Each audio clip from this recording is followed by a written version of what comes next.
Reprendre une entreprise, c'est une aventure passionnante, mais aussi une aventure à très haut risque. On va décortiquer ensemble les 5 erreurs les plus classiques, celles qui coûtent vraiment cher, et surtout, on va voir comment les éviter pour que le projet soit une réussite. Alors, accrochez-vous bien, 30 000, c'est le nombre d'entreprises qui chaque année en France mettent la clé sur la porte. Et la raison est dingue, c'est pas parce qu'elles ne sont pas viables, non, non, c'est juste parce qu'elles n'ont pas trouvé de repreneur à temps. Franchement, c'est un gâchis monumental de savoir-faire, d'emploi, de tout. Mais attention, il y a quand même une super bonne nouvelle. Reprendre une boîte, en fait, statistiquement, c'est beaucoup moins risqué que de partir de zéro. Regardez un peu, 71% des reprises tiennent le coup après 5 ans. Pour les créations, on tombe à 51%. Donc oui, les chances de succès sont bien meilleures, mais à une condition bien sûr, il faut bien faire les choses. Allez, on attaque. Erreur numéro 1, partir de zéro. Et là, c'est le piège de l'offre qui a l'air trop belle pour être vraie. Le plus fou, c'est que cette erreur, elle arrive super tôt dans le processus, bien avant même d'avoir commencé à chercher sérieusement. On connaît tous ce sentiment, non? On tombe sur une annonce. Waouh, l'affaire a l'air parfaite. Elle existe depuis 20 ans. L'envie de sauter dessus est quasi immédiate. C'est humain, c'est normal. Mais c'est précisément là que le piège se referme. On se laisse guider par l'annonce, par l'opportunité, et on oublie de se demander si ça colle vraiment avec notre projet personnel. Du coup, la solution, c'est de tout inverser. Avant de chercher la boîte de ses rêves, il faut commencer par soi. C'est un peu un check-up personnel, très honnête. Est-ce qu'on a les épaules pour diriger ? Est-ce que ça colle avec la famille, les finances, là où on habite ? Et, question cruciale, est-ce qu'on a l'énergie pour un marathon de 12 à 18 mois ? Parce que oui, c'est un vrai marathon. Ok, erreur numéro 2, l'évaluation superficielle. C'est le moment où il faut absolument, mais alors absolument regarder sous le capot. Parce que bien souvent, la jolie carrosserie cache des problèmes de moteur assez sérieux. C'est vrai que c'est tentant. Le chiffre d'affaires est stable, le prix semble correct, on se dit « c'est bon ». Mais non, ces chiffres, ce n'est que la partie visible de l'iceberg. Se fier juste à ça, c'est une des plus grosses erreurs qu'on puisse faire. Et justement, qu'est-ce qui se cache sous la surface ? Eh bien, des trucs pas très réjouissants. Une dépendance énorme à un seul client, par exemple, ou un besoin en fonds de roulement qu'on a complètement sous-estimé. Sans parler des dettes cachées, d'une ambiance pourrie dans l'équipe ou des employés clés qui sont sur le point de partir. Bref, tout ce qui peut faire couler le navire. Alors, pour éviter ça, il n'y a pas 36 solutions. Il faut faire ce qu'on appelle une due diligence, mais une vraie, bien rigoureuse. C'est un audit complet sur 3 fronts. 1. Le financier, avec un expert comptable pour être sûr que les chiffres tiennent la route. 2. Le juridique, avec un avocat pour blinder tous les contrats. Et 3. L'humain et l'opérationnel, pour comprendre ce qui ne se lit pas dans un bilan. C'est le seul moyen de mettre les émotions de côté et de se baser sur des faits concrets.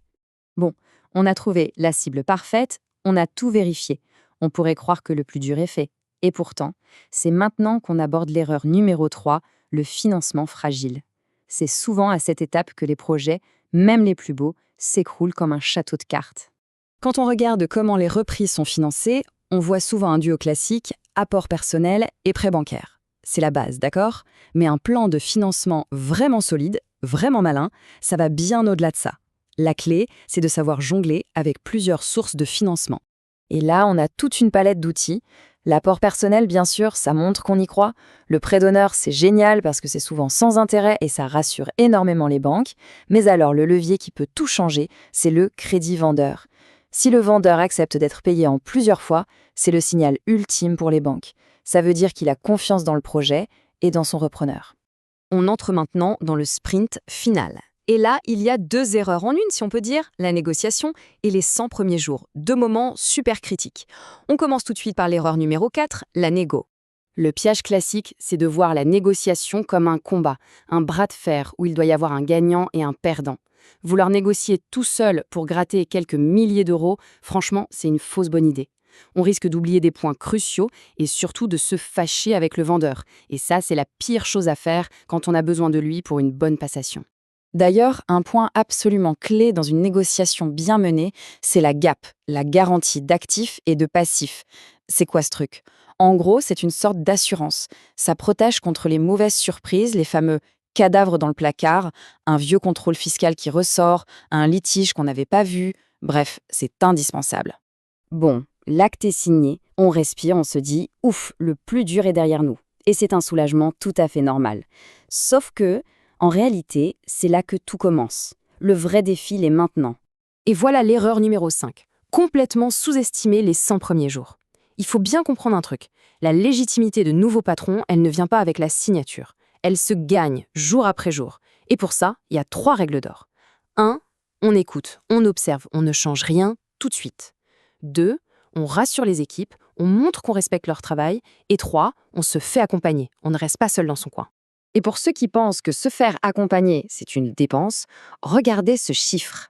Plus 30 000 euros. C'est le chiffre d'affaires additionnel moyen qu'un dirigeant accompagné génère dès sa première année. Autant dire que l'investissement est très vite rentabilisé. Ok, donc si on met tout ça bout à bout, ça ressemble à quoi la méthode pour réussir? Comment on s'assure de ne pas tomber dans ces pièges et de transformer l'essai? En fait, c'est assez simple, tout repose sur 3 grands piliers. D'abord, se former, avant même de commencer à chercher.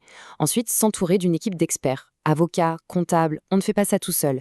Et enfin, planifier les choses avec rigueur, tout en gardant une certaine souplesse. Ce qu'il faut vraiment retenir, c'est que la réussite d'une reprise, ce n'est pas un coup de poker, ce n'est pas de la chance. C'est un vrai projet qui se construit pas à pas, avec de la méthode, les bonnes personnes autour de soi et beaucoup, beaucoup de lucidité. En évitant ces 5 erreurs, on ne fait pas qu'éviter de se planter. On transforme un parcours qui peut faire peur en une opportunité incroyable. Les clés pour déjouer les pièges, maintenant, on les a. La question, c'est juste de savoir quelle porte on va bien pouvoir ouvrir avec.